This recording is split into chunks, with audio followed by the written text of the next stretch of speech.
Welcome to Start Dakota, a show by Startup Sioux Falls where we dispel misconceptions about starting a business, uncover unique challenges faced by founders, highlight today's problem solvers, and build a stronger startup community for tomorrow. This project is powered by the SBA. Now, here's your host, Brienne Maner. Hello, and welcome back to another episode of Start Dakota. I'm your host, Brienne Maner, president of Startup Sioux Falls. This podcast is powered by the SBA through our Community Navigators grant, so we thank them for their support. Today, we are talking with Jackie Wilson, who just recently graduated out of the Embe cohort, and her business name, which it sounds like it's changed, Teaser. What I have written down is Authentically Me, but Jackie, why don't you introduce yourself, give us 30 seconds or less on you, your business, and tell us what your new business name is. So my name is Jackie Wilson, and the new business name is As I Am in Christ. Oh, wow. It was just something that seemed a little bit stronger and combined my beliefs with what I'm trying to do in the community. I have 3 daughters, and they're awesome. Yeah. And I'm just looking to apply my life experiences to this business to help other women. Tell me a little bit more about the business. So the business that I want to start, it's currently in its like developmental stages. And basically the business is a platform for women to show up authentically as they are, and to be able to leverage the skills that they have to go out into the community and get the resources that they need to build that life that they want. Awesome. I have to imagine that your daughters are a source of inspiration for this work that you're doing, but can you talk a little bit more about the why behind why you're choosing to take this path, and if there was something along the way that inspired you to want to serve underserved women in the community? So for me, what inspired me to want to do this type of work, it was more of like a calling than something that really, I don't know. It was kind of something that just came to me. I was an underserved woman. I was an underserved teenager and child. I've come from a very difficult background that just includes a lot of different things that I feel like has the ability to put people at a disadvantage when they're starting off in life. So I wanted to be the voice for some of those types of women and girls. That's awesome. I love it. So can you talk a little bit more about through this program, customer discovery is a big part of the process. Have you been able to shed some light on who your customer is and what specific problem you're solving for them in this journey? What kind of insights have you gained through the customer discovery process?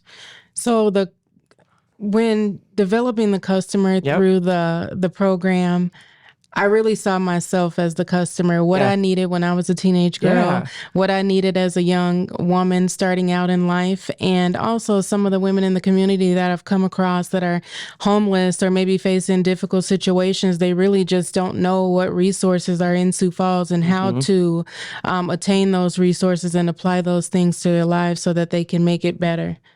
Awesome. That's a great answer. So then, if we talk about competition, which is kind of a silly thing to say about such a wonderful cause, but what other alternatives exist currently, and how is your solution different from those other options on the table currently?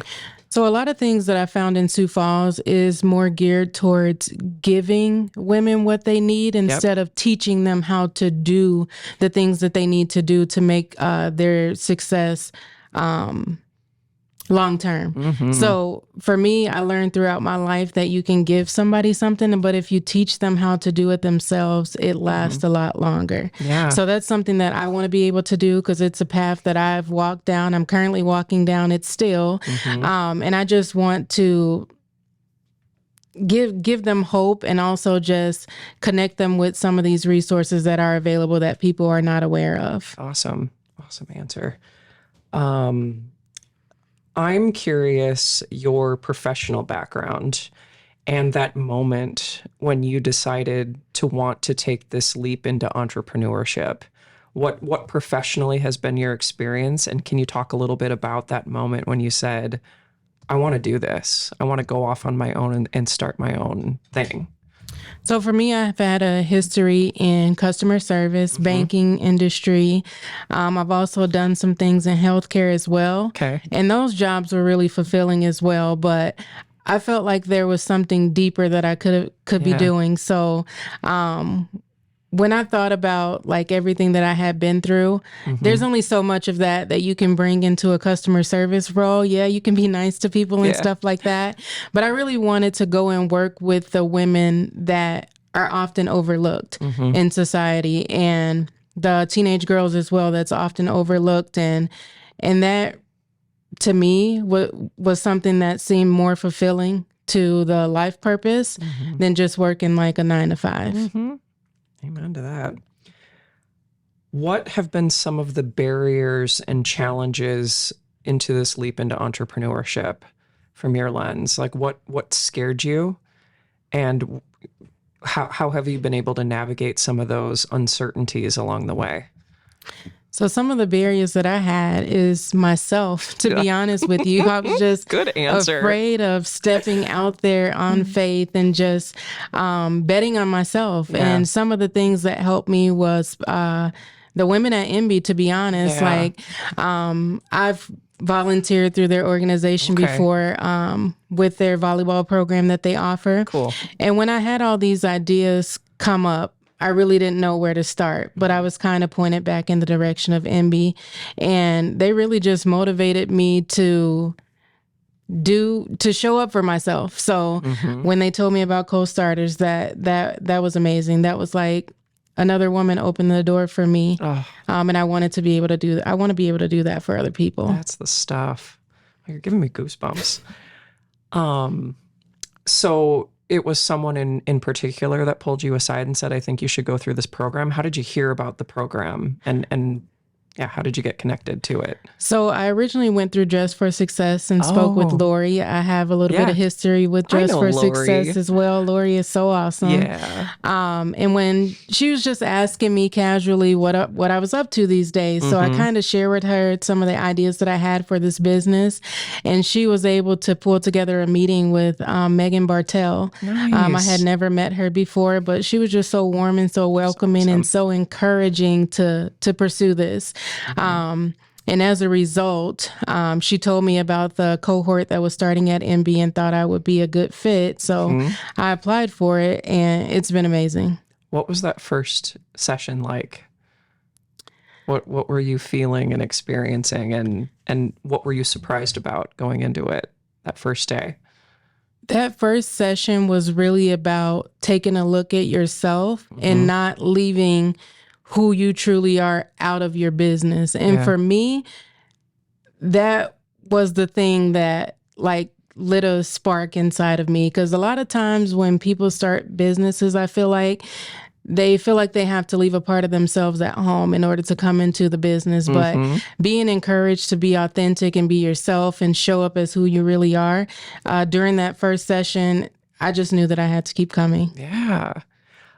Did you have your business idea already baked when you came into the program, or was it something that evolved over the 10 sessions? It's certainly something that evolved over the 10 sessions. I really didn't know what that looked like, but the sessions certainly helped to develop it a little bit more. Oh, that's awesome. We have a lot more to get to with Jackie, but we're going to take a quick break and we'll be right back. Hey, this is Amos, the Community Coordinator at Startup Sioux Falls, and I hope you're enjoying the show. Start Dakota is hosted by Startup Sioux Falls. We provide resources to make starting a business easier, including events, programs, mentorship, ecosystem navigation, and an actual space. If you have ever aspired to launch something of your own or run a business currently, we want you to join our community. Start with Startup Sioux Falls at startupsiouxfalls.com/start. We're excited to connect with you. Make sure you never miss a show by clicking the subscribe button now. Now let's get back to the show. Welcome back to the show. We're here talking with Jackie Wilson about her venture through the Embe's cohort through the SBA. Jackie, I happened to take a look at your application when you went to apply for this Co-Starters program. And when asked what you were hoping to get out of the program, you said that you were looking to get more insight into the business world and network with like-minded individuals because you believe it takes a village, 100%. Yes. And you would also like to have feedback about your initiative and help in creating a business plan and a route to startup. Do you feel like after those 10 weeks were up that you got what you were hoping for? And what were you surprised about? What else did you learn along the way? So I certainly feel like that I've gotten more than what I initially went into it seeking. I was able to make connections with women in the community that are successful and kind of started businesses out of just like ideas that they had brewing in their minds, and it actually turned into really successful stories. So it's been nice to be able to have those resources offered to us as women that went through that program. And I certainly feel like I've been given more resources by the women at Embe with connections within the community to be able to have an insight into some of the nonprofits that are already in Sioux Falls operating, trying to do the same work. Mm-hmm. Was there one nugget of wisdom or just an aha moment that you had along the 10 weeks that you want to share, or something that came out of, the group think sessions? Is there anything that just kind of turned a light on for you? You changed the name of your business. So I'm curious, if that came along the way as part of the self-discovery, or if there was just something else that just kind of turned a light on for you. For me, it was probably that second session that we had, and the woman that came into the room at that time, I'm trying to think of her name. It's okay if you don't know it. But anyhow, she gave, during her presentation, she was basically saying lead with your heart and not with your head. Her name's Lisa, by the way. Oh, was it Lisa Brower? Yes, yeah. with Full Throttle Living. Yes. Her energy was amazing. And also her speaking about leading with your heart and not with your head. I find myself in my head a lot, just like overthinking things, wanting things to be perfection. And she really just drove it in that it doesn't have to be that way. Just lead with your heart, be who you are, and everything else will follow that. Yeah. So that's something that I will certainly keep with me along this journey and will always be in my mind. Absolutely. I love that. There are some, in the ecosystem that are of the opinion that you shouldn't lead with your heart, that you need those technical skills to truly understand how to navigate the ins and outs of running a business like a business, the revenues, the expenses, all that, really fun stuff that we have to do on the side. From that perspective, do you feel like you're more equipped to run the business like a business? I think I certainly am. Embe gave us all the tools through the CO.STARTERS program that we need throughout that 10 weeks to run the business as an owner, as a founder, as a creative. Just as the brain. And that's a lot of things that you'll have to do as you're developing the business before you're able to hire out these positions. So it certainly prepared me to wear all those hats. That's awesome. So where do we go from here, Jackie? What is the next step in your business journey, and what do you need?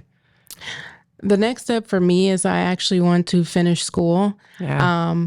I was going to healthcare originally, but now I want to have more of a degree in social work or sociology, just to be able to bring that background into the work that I'm trying to do as well.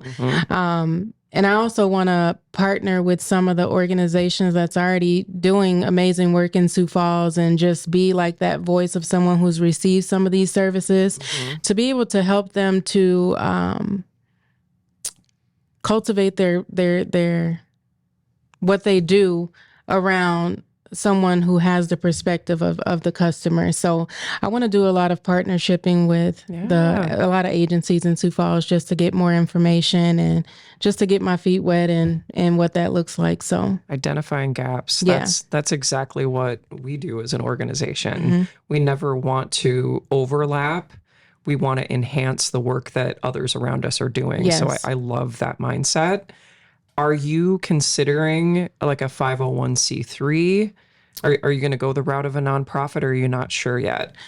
I wasn't sure coming into it, but I think nonprofit is more of the way that I do want to go. Yep. Because it's never really been about money for me. Sure. So I think that the 501c3 will probably be the best option for this business. After you graduate, yes. Right? Oh, that's so exciting. What, from your perspective, do we need to talk more about as a startup community? Where are those gaps that we still need to fill from your lens? Like speaking from your own experience and the resources that you need to keep going and stay motivated to continue on this entrepreneurial journey. What do we need to do more of from your perspective? I think as a part of the startup community, we don't really see a lot of people in the developmental phases of their business. We see these large companies or these small businesses that are up and running and they're successful, but we don't really get a lot of insight in what it took to get there. So a part of the program that you guys offered is bringing in business owners. And that was one of the most valuable pieces to me, because I saw women that started in places of uncertainty and just continued to persevere through that and was able to successfully start businesses. So I think to have more people willing to do that and to be like a mentor to other people starting businesses, I think that would be very beneficial to people that's trying to start up. Yeah. Were you able to connect with a mentor through this program? And are you still meeting with that person? So I haven't connected with a mentor per se, but I certainly have a list of amazing resources that I can reach out to. Good. I want to have all my ducks in the row before I do that, because I think people's time is valuable. So Absolutely. I certainly want to utilize all those resources when that time comes. Awesome. And how has the rest of the cohort helped lift you up in your journey? Just connecting with other startups and entrepreneurs. I think it was something really amazing about being in a room full of women through Embe. You can be a little bit more vulnerable with women. We were certainly very open to feedback from one another. So it's been really nice to walk along this path with women from all different walks of life. We all have our own journey and our own stories. And it's been really nice to be able to get to know some of those women and also to have them pour into me, and then I be able to pour into them as well. And I plan to keep those connections. Clearly, there's a difference in need when it comes to female and male entrepreneurs. What are those unique differences, and why was it so powerful to be in this room with only women, where some are of the opinion that they'd rather just mix, with different, walks of life and different genders and all of those things. What made that process so powerful, and what do women need specifically to get over their hurdles of wanting to start a business? I think women need the motivation of other women, and Embe is an amazing organization that does a lot of that work already. I think being in a room with women, we're able to just be a little bit softer and more vulnerable, and not feel like we have to show up so strong and just all these different things. You're able to show up as who you are and just be who you are, and able to just get so much out of the experience when you're able to do that. You mentioned you have 3 girls. What kind of barrier to entry does lack of or not enough childcare or the cost of childcare have on this process and this journey for you? So the lack of childcare is a huge thing in Sioux Falls right now, and it's been really tough to just because the cost is a lot, and also there's not a lot of availability for quality childcare in Sioux Falls. And with working through Embe, they did give us the option of utilizing their childcare centers to be able to attend the 10-week program. So that's been amazing. Awesome. But I certainly think that that's something that needs to be addressed as well. And I see that Sioux Falls is actually looking into that. So that's amazing. They are. I'm curious what ideas you have that are maybe bubbling up in that regard. Like, what do we need to do differently as a community to be more supportive of working mothers?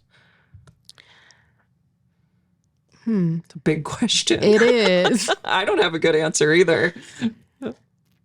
So I think a way that Sioux Falls can be more supportive of working women is building programs, maybe sponsorships for childcare or whatever it may be that a woman would need to be successful.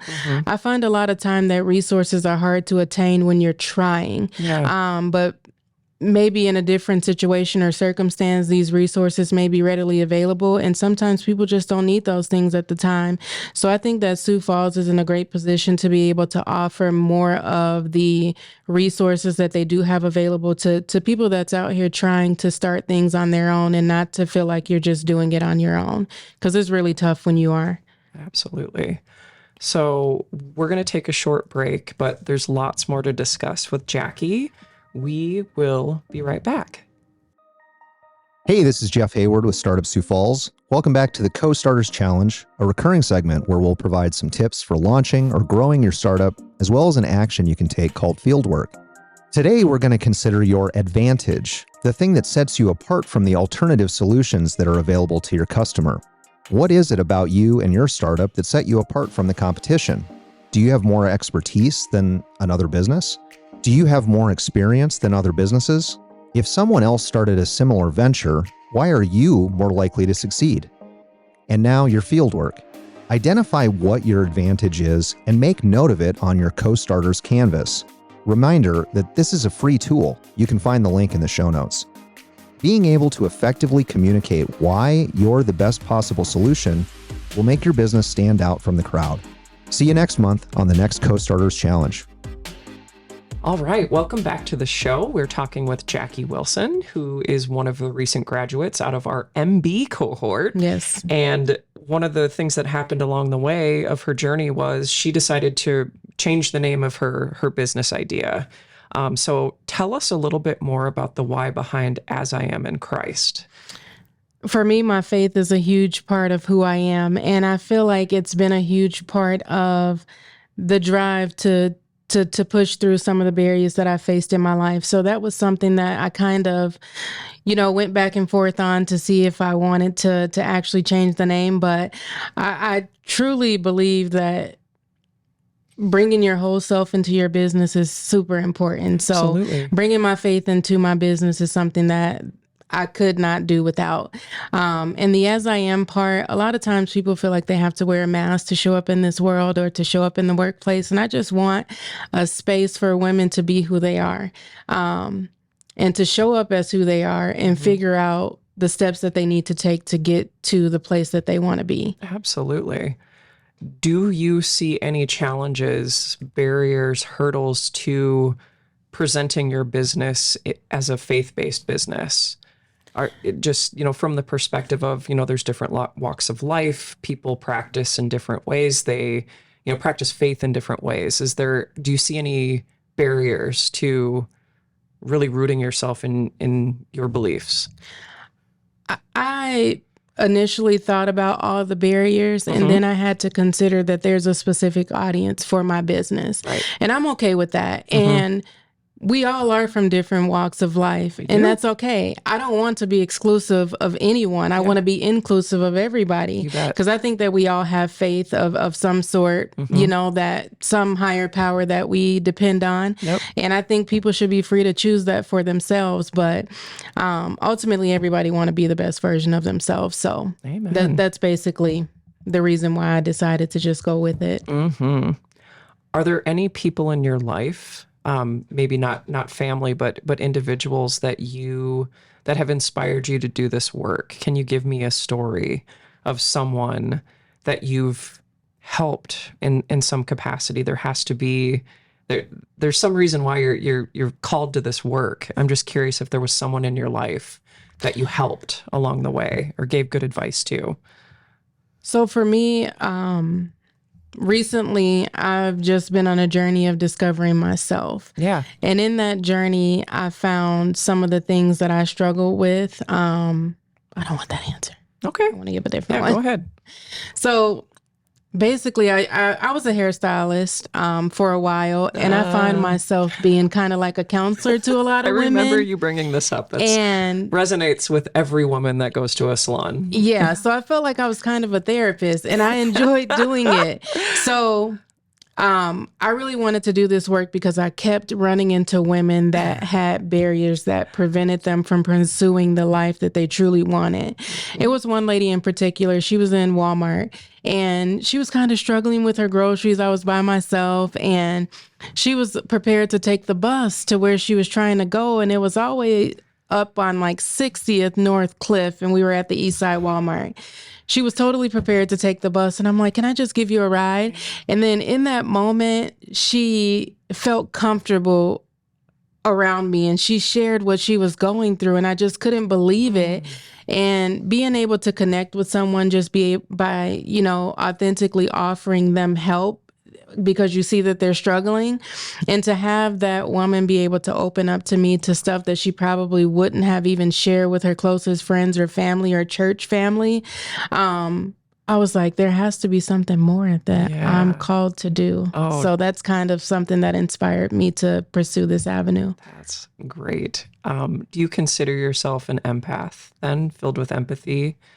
Do you ever do any of the personality tests? Like, where do you fall on the spectrum? So for me, I've always found myself being super compassionate towards other people. Even in the midst of going through my own difficulties and struggles, I found myself always trying to help other people. And then I got to the place where I said, you know what, you have to help you too. Mm-hmm. So in doing that, that opened up a lot about who I truly am as a person. And I absolutely love helping people. Yeah. And helping people to see what's inside of them that they may not be able to see themselves. Yeah. I have to imagine that's something that you've self-identified as a superpower. And yes. I'm curious what you think you need to work on moving forward as a whole entrepreneur. Is there something that you're like, I really need to dig in to this aspect of business ownership? What is that thing that you think that you need more support in? So let's see. I can tell you mine's finance, and it always will be. So that's a big thing too, because in doing things from the heart, we kind of forget that we are in it to be successful and to change people's lives. Mm-hmm. So finance probably is something that, I certainly can say that I need help with too, because even when I was hairstyling and stuff like that, money management was not my strong suit. So that's something that I know how to spend it though. Right. And then with the 501c3, it's very strict rules that you have to follow. So that's something that I know I'll need additional help with. Awesome. Yeah, always. We're always a work in progress. I am curious, now that you have this experience under your belt, how do you see yourself becoming more of a resource to other aspiring entrepreneurs? And I know you're early in your journey, but now you're further ahead than somebody else. How do you pull somebody else up along with you, like the women at Embe did for you? What are you planning to do there? I plan to promote Startup Sioux Falls as much as I can, to be honest with you, to promote Embe as much as I can and Dress for Success. Yeah. All of these programs have been really amazing in helping me to even get to this point. Yeah. I probably wouldn't even be sitting in this room if it wasn't for these organizations pushing me to believe in myself. I know a lot of women who have amazing ideas, beautiful spirits, that has ideas brewing in their head and they really don't know where to start. Mm-hmm. So now that I know that these resources are available, trust me, your phones will be ringing. Oh, good. There's that customer service coming out in you, Jackie. I love it. Yeah. So now that we're really warmed up, I want to go back to your business, your offerings. And I want you to give me a 30-second elevator pitch for your business for those that are listening, in the hopes that someone, hopefully multiple people, are going to reach out and say, I want to collaborate with you. So what I want to do through Authentically Me is to help women who are in dark places in their lives, experiencing trauma or whatever it may be, to be able to see the light that is out there for them, to be able to find hope through an organization that can navigate them in the ways that they need to go to be able to be successful in their lives. I don't think that people are defined by the experiences that they've been through. I think everybody has something unique and amazing to bring to this world. And I just want to help underserved women to find what it is that's already inside of them and to point them in the direction that they need to go to be able to be successful in their own lives. I think we need to let that simmer for a minute. We're going to take one more quick break, and when we come back, we're going to do a lightning round. We'll see you in a minute. Welcome to the Business Minute, a recurring segment powered by the SBA, where we'll share business facts and resources available to entrepreneurs throughout the U.S. Small Business Administration. This is Sadie Sweer, Executive Director of SD CEO East Women's Business Center. Did you know there are roughly 12 million women-owned businesses in 2017, with $388.1 billion in payroll and 10.1 million employees? However, women remain underrepresented in small business ownership, as women-owned firms make up only 20% of all employer firms. Interested in starting a business or already own a business? There are many free resources available. One of those resources is SD CEO.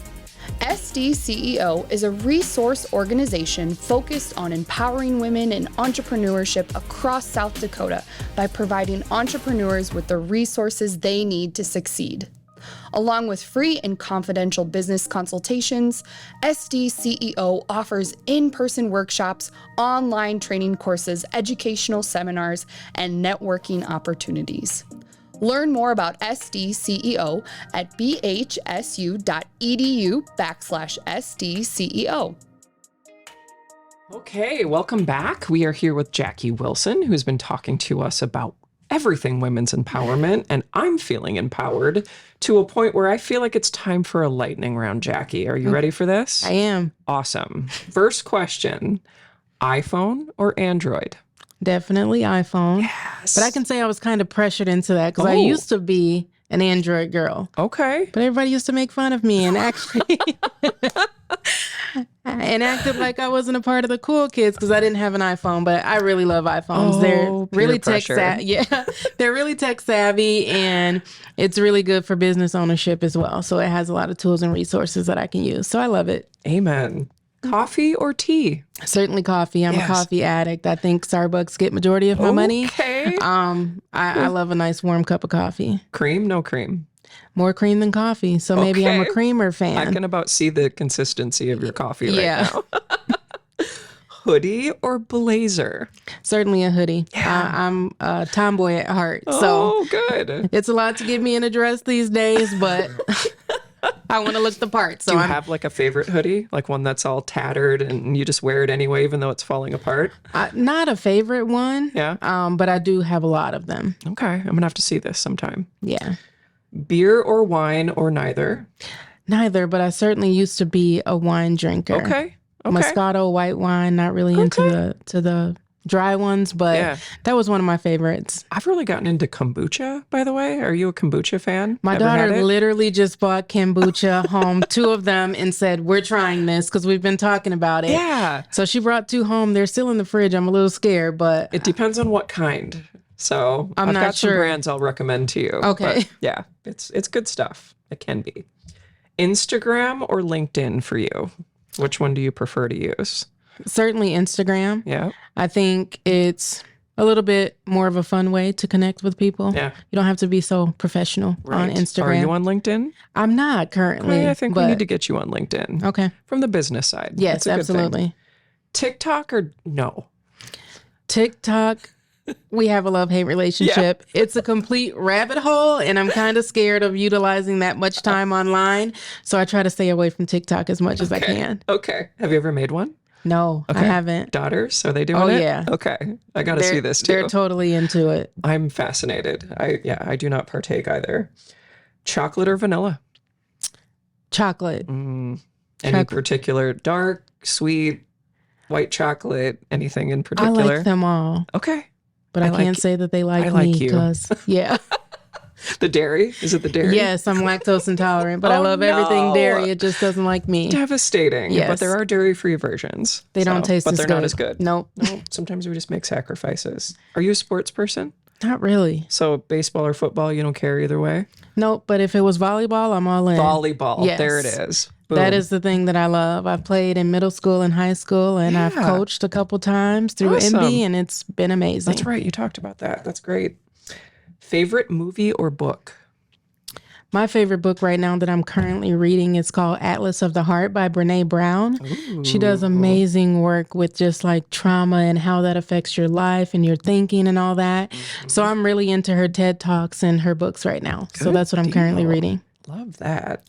Last question I have for you is, can you name an entrepreneur either locally or globally that you admire and that you look up to? Business owner or a business, just a to be honest, my model. current favorite, and I'm not biased in any way, is Embe. Like, the work that they're doing with women is so amazing. I think that women have been overshadowed for so long, and to have an organization that's specifically developed around women and girls, I think it's amazing and it's so necessary. I wish there was an Embe in every city across the country. Megan, Carrie, team, I hope you all appreciate this love that we're giving to you, and it is well deserved. Yes, it is. I can't say enough about the organization myself. I have been through the Women's Leadership Program. I've become a mentor. And I see that path for you, Jackie. I really do. So I'm going to hold you accountable right here on the podcast. I think you should apply for the Women's Leadership Program. Maybe not this year, but maybe next year. Absolutely. I'm gonna try to do that. Carrie, Megan, we're holding her to it. It has been such a pleasure getting to know you. And I just want to let you know that this startup community, this entrepreneurial ecosystem that we're building here in the greater Sioux Falls area, we're here for you. And for whatever you need moving forward, that is why we exist. We're here to build better communities through entrepreneurship. And I see that in you. So I know this isn't going to be the last time we hear from Jackie. Alrighty. So we'll see you next time. And thanks again for listening. Thank you. Thanks for joining us for Start Dakota. Visit our website at startupsiouxfalls.com to subscribe on Apple Podcasts, Spotify, Overcast, YouTube, or wherever you listen to your podcast. If you enjoyed the show, please tell a friend to rate our show on iTunes. If you are a founder and aspiring entrepreneur, you can get started by visiting our website at startupsiouxfalls.com/start. Start Dakota is made possible by funding from the U.S. Small Business Administration. With this funding, Startup Sioux Falls is piloting an expanded version of its Co-STARTERS Business Accelerator program and providing additional resources to support underserved founders. Start with Startup Sioux Falls.